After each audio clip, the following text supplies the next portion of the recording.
Kita kembali lagi sekarang ini untuk siaran Selamat Pagi Malaysia. Tadi dah cerita mengenai keluarga bahagia. Keluarga bahagia. Keluarga bahagia. Istilah happy family. Dan inilah usaha yang diajukan oleh Kementerian Pembangunan Wanita. Baik, tadi kita awal-awal kita dah sembang banyak mengenai GST. Satu topik yang sangat menarik untuk bincang dan sangat perlu untuk kita faham. Di sebalik kita keliru dengan pelbagai persepsi, kita keliru dengan pelbagai info, pelbagai WhatsApp gambar yang kita terima ataupun dari Facebook pun, ya, kita lebih elok tanya kepada pihak yang betul-betul yang melaksanakan dari segi pelaksanaan GST itu sendiri. Betul ya, ini ya? Betul. Baik, kita bersama dengan tetamu kehormat kita, Datuk Haji Zainul Abidin Taib, Timbalan Ketua Pengarah Perkastaman dan GST Jabatan Kastam Diraja Malaysia, nak membincangkan dengan lebih lanjut topik GST ni. Tapi kepada anda di luar sana yang bersama kami pagi ni, apa kata anda juga bolehlah memanggil kami di 2282-8578 ataupun 2282-8579. Okey, Assalamualaikum Datuk. Pagi, Datuk. Salam. Apa khabar sehat? Alhamdulillah. Datuk tak lama lagi GST 1 April hari ini dengan hampir 2 minggu, 3 minggu. Dan kerja keras lebih kurang dalam berapa tahun dah ya Datuk Datuk, satu perkara yang sekarang ni kalau kita lihat pada asasnya lah kan, bila kita cerita mengenai GST, bayangan daripada masyarakat satu saja, barang akan naik.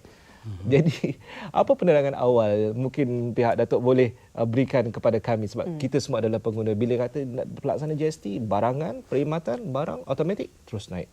Okey.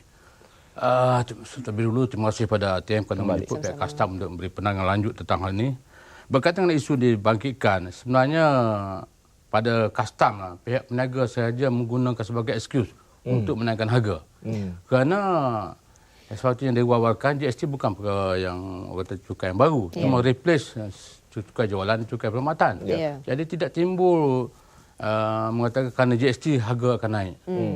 Yang wujud oleh kerana para peniaga cuba mengambil kesempatan di atas mungkin ketidakpahaman pihak masyarakat luar tentang keadaan sebenar GST. Dan kita akui setengah-setengah bank memang sebelum ini tidak ada cukai jualan dikenakan GST. Ya, contoh macam jam. Dulu tidak ada cukai jualan, tapi dalam era GST dikenakan. Tapi berapa kerap kita beli jam? Contohnya. Bukan harian. Bukan harian. Kalau yang basic memang tidak ada cukai. Ya, jadi tidak ada, pihak Kastam tidak ada nampak elemen GST dijadikan sebagai bahan untuk menaikkan harga. Dah ada peniaga-peniaga yang ambil kesempatan 2 bulan, 3 bulan sebelum ini harga dah naik. Ditanya kenapa harga naik? GST. Sedangkan GST tak dilaksanakan lagi. Saya rasa pihak Kastam memandang serius dan sentiasa memantau perkara ini. Kita ekonomi kita membuat operasi. Ya, kita untuk memastikan bahawa pihak peniaga tidak sewenang-wenangnya menaikkan harga. Dan kita telah mengerahkan atau menggunakan tenaga seluruh Malaysia mengadakan operasi memastikan untuk memastikan peniaga yang patut daftar, dan yang kedua untuk memastikan mereka tidak menyalahgunakan GST ini. Dan saya juga ingin mewawarkan pada pihak masyarakat luar, di mana kita juga akan bekerjasama dengan pihak KP dan NKK untuk memastikan tidak ada peniaga yang mengambil kesempatan untuk menaikkan harga. Satu kolaborasi yang baik dengan KP dan NKK insya-Allah akan dilaksanakan sebab mungkin. Baik, Datuk, saya rasa kepada mereka di luar sana yang paling ketara mengenai GST ialah apa barang-barang yang dikenakan GST dan apa pula yang tak dikenakan GST. Sebab seperti yang Hisham katakan tadi, ada di laman Facebook setengah-setengah katakan ubat-ubat ada GST. Setengah orang kata tak ada. Kereta, beli rumah. Jadi perkara apa ataupun barang-barang apakah yang dikenakan GST? Mungkin Datuk boleh memberi penerangan sikit. Okey, yang seeloknya pergilah lawati sesawang kita, portal Kastam. Itu ramai tak buat. Itu ramai tak buat. Mereka tak mau. Mereka cuba mengambil jalan singkat di mana kan terus mengatakan ini kena. Contohnya ubat. Kita okey setengah ubat kena, setengah tidak. Tapi majoritinya tak kena GST. So saya akan rema the exact figure, tapi kalau kita melawati portal GST, insya-Allah kita dapat tahu keterangan lengkap apa jenis ubat yang dikenakan dan yang tidak. Begitu juga perumahan. Of course dulu memang tak ada cukai, tapi ada sesetengah material yang kenakan GST. Ya. Penjualan barang tidak kena cukai, tapi pembuatan rumah ada setengah material itu yang diimport. Contohnya katalah floor tile. Dulu memang kena cukai import, cukai jualan. Jadi bila ni memang kena GST. So keadaan yang tidak begitu banyak berubah ataupun berbeza dengan keadaan dulu. Ya. Cuma pihak masyarakat luar cuba lebih percaya pada viral.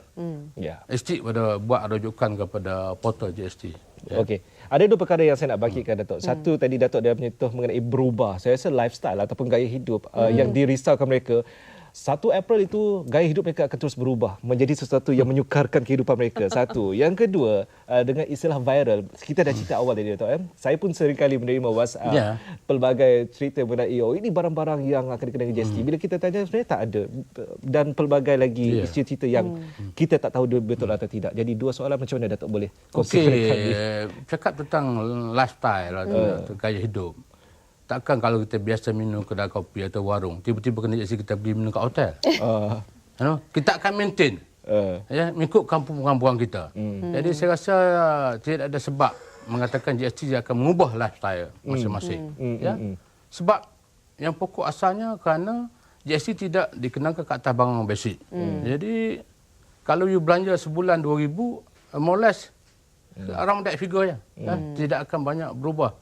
Mungkin kurang. Kalau betul-betul peniaga tidak ambil sepatan, saya percaya keadaan harga sepatutnya berkurangan. Sebab mereka boleh pungut balik, claim balik, input tax claim dan sebagainya. Dan satu lagi tentang tadi desain mengenai viral di FB ni semua. Macam mana kita nak pihak Datuk mendepani? Ada kerjasama? Okey, kita telah berbincang dan kita akan cuba engage SKMM supaya melihat kembali kenapa ni itu. Dan kita ambil tindakan. Seperti pihak berkuasa lain yang mana belasah pada kita tak boleh biarkan. Sebab mereka meracuni pemikiran masyarakat umum. Dan kami pula tidak mempunyai peluang cukup kecuali dalam dengan media massa ni untuk menerangkan apakah yang sebenarnya berlaku. Jadi tendensi masyarakat umum percaya pada viral memang sekarang ni lebih serius. Dan tanpa melihat fakta sebenar. Yang terbaru viralnya tu apa, kalau keluarkan duit di ATM akan tambah lagi jadi RM60. RM6.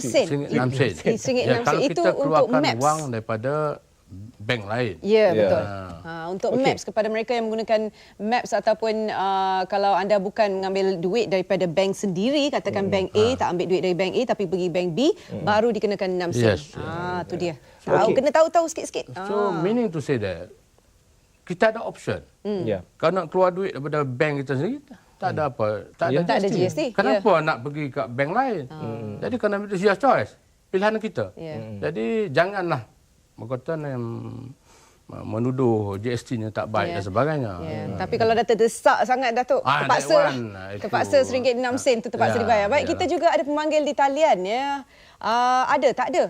Tak ada. Belum lagi. Baik, kepada anda di luar sana, 22828578 8579 bolehlah panggil kita ataupun manggil tetamu kehormat kita, Datuk, untuk memberitahu anda dengan lebih lanjut mengenai GST, berkesanan GST, dan kepada anda yang peniaga kecil-kecilan yang belum lagi mendaftar. Apakah ada lagi ruang, Datuk? Ada ruang lagi. Ruang tu sentiasa terbuka. Tetapi siapa yang lawak daftar ni akan dikenakan kompaun. Tapi Jabatan Kastam pun kita menggunakan soft approach. Tidak katalah terus kompaun dan sebagainya. Tapi pasal untuk mendidik telah selesai, telah tamat. Sekarang ni peringkat Jabatan Kastam cuba nak kena kompaun kepada mereka-mereka yang memang degil. Contohnya mereka yang melebihi threshold 500,000. Mereka tahu. Mereka sedar mereka perlu daftar tapi sengaja. Orang-orang macam ni Jabatan Kastam akan mengenakan ketindakan kompaun. Dan saya ingin maklumkan setakat ini cuma ada beberapa syarikat tak ada kompaun. Kita ada. Sudah ada. Datuk, ada pemanggil di talian dari Sabah. Hello, selamat pagi. Ya, Puan Halimah ya? Ya. Apa khabar Puan Halimah? Baik. Ada apa-apa soalan nak ditujukan pada tetamu? Iya. Ya, silakan. Assalamualaikum. Salam. Ya, Halimah dari Sabah. Saya mau tanya ini masalah itu pendapatan yang mana boleh dimasukkan GST sama ada 50,000 ke atas atau ke bawah. Okey, itu saja dengan TV. Okey. Saya Ya, itu okey. saja. Terima kasih. Okey, terima kasih Puan Halimah. Okey, siapa nak buat panggilan bersama kami, mohon kerjasama untuk jarakkan dari Diri televisyen dari kalau boleh tutup ya. televisyen. Itu juga satu soalan yang popular, Dato'. 50,000 ke 500,000? Ini ada persoalan, malahan pagi tadi sebenarnya ada yang ajukan kepada saya, mereka masih dikeliru ini pendapatan bulanan ataupun pendapatan mereka sendiri. Adakah pendapatan mereka juga dikenakan GST? Saya pun tak tahu nak jawab bagaimana. Datuk mungkin boleh ni, pendapatan bulanan mereka adakah? Begini, kalau mereka ni sebagai penasihat syarikat-syarikat ataupun director untuk syarikat-syarikat, bukan kerana undang-undang. Contohnya kata Cik Isam jadi director Port of View Komunis dan ia subjek for GST. Itu lain. Tapi kalau berdatang macam gaji kita ni, tak ada. Itu income tax yang benar tu. Berbalik pada soalan Puan Halimah tadi, dia kata pendapatan 50,000 ataupun dia punya turnover sebagainya. Dia kata 50,000. Kalau sebab saya rasa ini mungkin pendapatan secara peribadi, bukan secara syarikat. Kalau syarikat dari 500,000. perniagaan kecil. Kalau perniagaan kecil dia ada, kalau 500,000 ke atas memang dikenakan. Ya. Kalau bawah dari 500,000 dia boleh daftar. Sebab kadang-kadang syarikat yang turnover less than 500,000 dia buat bisnes dengan syarikat-syarikat besar. Kalau you tidak daftar GST, syarikat besar tidak mahu mengadakan bisnes.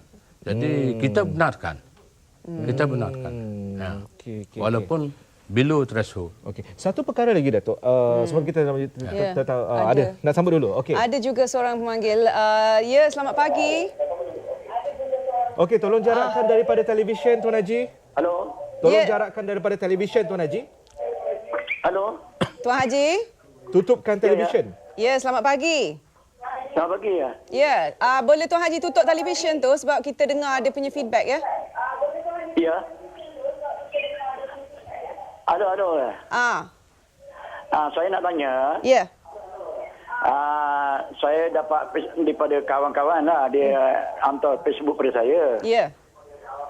Dia kata kalau kita simpan bank, apabila nak keluar, GST ni nak jalankan besok 1 bulan 4, dia akan potong 6% daripada pengeluaran kita tu. Adakah benar ataupun... Haji nak tanya, Haji keluar ikut maksudnya keluar untuk pinjaman ke ataupun keluar MAPS? Tak. Mana kita simpan duit dalam bank. Ya. Dan apabila kita nak pakai, kita keluarkan duit, katakan contoh 1,000 lah. Dia akan Cash potong withdrawal. duit kita daripada bank. Okey, baik. 6%. Baik. Baik, terima kasih.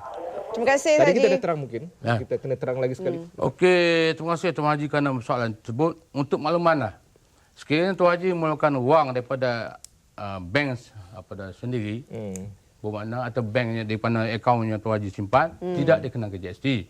Tetapi sekiranya Tuan Haji memerlukan wang daripada bank lain, dan dikenakan. Ya. Jadi very straightforward. Senang. Kalau, Senang nak cakap macam ni. Kita ada kad untuk bank A. Kalau anda ambil kad bank A, pergi bank B, keluarkan duit, 6% dikenakan. Itu dia. Senang aja. Baik. Okey, satu lagi soalan-soalan yang popular. Kita nak ungkit soalan-soalan popular hari ini, Datuk. Doktor perkhidmatan doktor swasta. Ada beza tak, macam perkhidmatan perubatan di kerajaan dan juga perkhidmatan doktor swasta, pelaksanaan GST? Ya. Sebab sekiranya bercakap tentang doktor swasta memang dikenakan GST. Ya. Perkhidmatan, bukan ubatan. Perkhidmatan. Perkhidmatan. Dikenakan. Doktor yang dikenakan ataupun pesakit yang dikenakan? Of course lah, bila doktor tu dia akan pass the buck to the pesakit. Itu masalah tu. Okey. Tapi kalau kita mendapat khidmat daripada hospital biasa, tidak dikenakan. Oh, itu tidak. Baik, jadi kalau hospital swasta. Ya.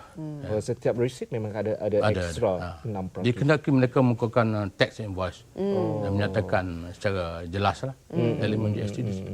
Baik, Datuk, balik kepada soalan Tuan Haji kita tadi tu. Saya rasa ramai mungkin selain daripada cash withdrawal ataupun mengambil duit dari MAPS, ada yang juga tertanya-tanya mengenai pinjaman pinjaman perumahan ataupun pinjaman untuk kereta. Adakah ia juga dikenakan GST ataupun adakah ia tergolong dalam rangka GST? Dia basically kita berasal pada servis. Sekiranya ada perkhidmatan yang itu memang kita kenakan GST. Ya. Jadi nak secara detailnya Ke Sesawang, laman Sesawang. Ya, tengok itulah lagi senang. Yes. Okey. Kita nak terima lagi pemanggil dan kita harapkan tolong jarakkan daripada televisyen, tutup televisyen supaya kita senang berkomunikasi. Siapa di talian? Hello. Assalamualaikum. Waalaikumsalam Pagi. warahmatullahi. Saya Cik Mak Kuat daripada Batu Pajuh. Baik, teruskan Ya. dengan soalan. Okey, macam ni. Sekarang ni sibuk dengan GST apa semua kan. Tapi saya nak tahu lah macam mana kita nak tahu yang pekedai itu dia daftar dengan GST. Bagaimana? Okey, Sama ada dia ada keluarkan sijil daripada custom, keluarkan sijil ke, dia tampal dekat kaunter ke. okey. Ataupun ada satu surat pengesahan kata dia tu ada GST. Nanti kalau kita beli barang, dia kenakan kita GST tapi tidak tahu dia daftar ke tidak. Cantik soalan itu. Terima kasih. Ya, terima kasih. Itu Muhammad memang Fuad. saya nak ajukan juga. Okey, terima kasih penanya daripada Johor. Bagaimana nak kena pasti syarikat tu Dah daftar atau tidak? Ya. Senang saja. Tengok pada tax invoice. Aha. Sebab setiap invoice dikeluarkan oleh syarikat ada kita punya reference number. Katalah syarikat A Sembra ada 12 digit. So terpapar dalam tax invoice. Bermakna bila ada apa nombor tersebut, maka daftarlah dengan GST. Dan kita boleh counter check dengan pihak Jabatan Kastam sama ada betul-betul atau benar-benar syarikat berdaftar. Kalau kedai-kedai biasa ni macam mana, Datuk? Kedai-kedai restoran Kedai-kedai biasa mamak ke? Kedai yang mamak kecil-kecilan. pun kalau dia punya Tiba-tiba dia ada. threshold more than 500,000, they have to Kenalah. Yeah. Tapi memang apa yang difaham nak dimaklumkan oleh pemanggil tadi, dia membayangkan kalau ada notis pendaftaran Macam notis restoran halal. itu Macam halal, kebersihan. dulu kita masa-masa era setiap kita ada keluarkan satu lesen, Ya, lesen. dipremkan, digantung ke dekat kaunter. Tapi dalam era sekarang ni tidak perlu lagi. Sebab kita sebagai pengguna sekiranya Cik Isam pergi ke kedai mamak kata. Tengok ada tak reference GST reference number. Kalau tidak ada mungkin mereka tidak daftar. Baik. Jadi pengguna sebenarnya Buat aduan. ada hak untuk verify dengan custom. Ya. You see? Dan buat aduan jugalah. Yes. Baik. Dan saya ingin menyentuh tentang satu approach dibuat di negeri China dan Hong Kong di mana dia akan keluarkan ada program di mana ada satu cabutan bertuah. Contoh macam itulah. Sebab tu mereka minta bil. They issue for the bill. Sebab mereka akan layak mendapat mengambil peluang dalam program cabutan bertuah. Sampai begitu sekali. Tapi di Indonesia mungkin kadang tidak begitu sesuai untuk dilaksanakan. Baik. Datuk, kita nampak talian kita ni panas hari ini. Ada juga seorang pemanggil, seorang lagi dari Johor ya. Selamat pagi. Selamat pagi, Assalamualaikum. Waalaikumsalam. Ya, Encik Abdul Azam. Ya, Ya, silakan. saya ni pesara polis dari sekarang ni memakai gigi palsu. Jadi saya pakai pelekat tu ada Poliden nama dia. Ya. Poliden. Jadi masa saya sebelum kerajaan umumkan GST ni, saya beli di kedai di Benut tu harga dia RM19. Ya. Tapi bila kerajaan umum GST, dia sudah naik RM19.70 sen. RM19.90 Tapi bila saya pergi di farmasi Pontian, dia tetap harga RM19. Jadi saya tanya dekat farmasi Pontian, "You GST tak naik harga ke?" "Mana boleh naik harga," kata dia. Jadi bila saya tanya di Benut pasal GST ke naik 90 sen ni, dia tak mengaku. Jadi itu saya masalah saya. Pasal apa? Saya ni tiap-tiap bulan pakai Baik. benda ni. Baik, terima Jadi kasih. saya Baik. tak maulah orang Melayu ikut peraturan, orang Cina tak ikut peraturan. Hai. Okey. Jadi Baik. saya hendaklah. Terima kasih. Terima kasih Encik Azam. Okey. Jadi pada masalah dia sekarang ni barang yang digunakan tu naik harga satu tempat lain tak naik harga. Ada yang mengambil kesempatan. Ya. Ya, Istilahnya. itu jelas sekali benda mana pekedai di Benut telah mengambil kesempatan untuk menaikkan harga. Sebab di Pontian masih lagi jual harga RM9 Ya, betul. tanpa elemen tanpa ekstra itu. Sedangkan di Benut RM19.90. Jadi saya nasihatkan Cik Azam you ada pilihan. Boleh dekat Pontian. Senang. Kita cuba boikot kedai-kedai yang cuba mengambil kesempatan untuk menaikkan harga. Itu pengguna sepatutnya. Tapi kalau bukan boykot, katakanlah mungkin Encik Azam beli di Benut sebab dia mungkin duduk dekat-dekat, tinggal dekat-dekat. Mungkin. Jadi kepada dia mungkin satu masalah untuk selalu pergi ke Pontian Apa yang pula boleh ya. dia buat? Ya, apa yang Okey, boleh buat? kalau macam ni Mengadu sila ataupun lapor pada kita akan mengambil tindakan lah. Ya, sebab pekedai tidak boleh menaikkan harga sewenang-wenangnya. Ada tindakan keras, saya percaya. Ya, kalau dalam mereka peraturan undang ada. Kita sediakan, memang ada perundang-undang untuk mentindakkan ke atas perkara sebenarnya. Ya. Cuma Bagi sekarang ni tahu. kita kena ubah gaya pemikiran kita sebagai pengguna lah, saya percaya Dato'. Ya. Kita kena ada rasa satu sifat. Kalau dulu, kalau mana-mana peniaga yang membuat sebarang penipuan yang nampak jelas, kita akan abaikan sahaja. Hari ini daripada kita bersuara marah kepada pelaksana GST, lebih baik kita buat aduan kalau berlaku penipuan. Dan kita mengalu-alukan lah Ya. pengguna sedemikian supaya datang buat laporan kepada kuasa sama daripada custom atau pihak KPDN KKL. Apa yang Datuk boleh sarankan kepada kami di ruang yang berbaki ini, memandangkan kekeliruan itu berlaku dan juga melihat kepada ramai yang sangat takut. Istilahnya saya boleh katakan sebagai takut, dan mereka tak faham sebenarnya tentang GST itu. 1 April tak lama lagi, mereka risau sangat, mereka kurang pendapatan, mereka tidak akan dapat membeli barangan yang mereka biasa beli. Lifestyle berubah menjadi lebih ataupun tak mampu. Kena ketatkan lagi dikatakan Anak ini dah tak boleh makan roti tak dah, boleh Datuk. berbelanja lagi banyak-banyak. Anak ini berapa naik? RM1.50. RM1.50. Ini bukan roti biasa. Ini roti papa roti tu naik RM1.50 tiba-tiba. Dari RM2 jadi RM3.5. Apa yang mungkin Datuk boleh sarankan kepada semua?